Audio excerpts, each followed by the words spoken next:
Senare. Det är det finska Robbans barskola.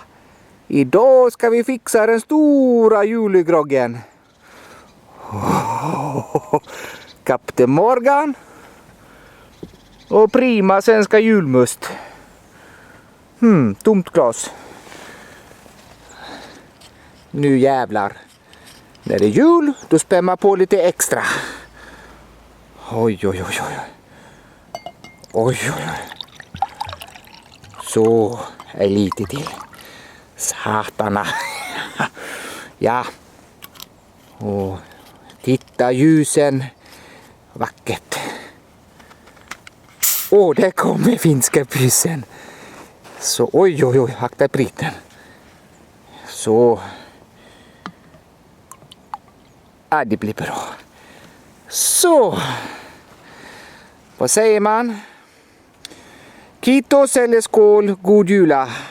Finska Robbans barskola.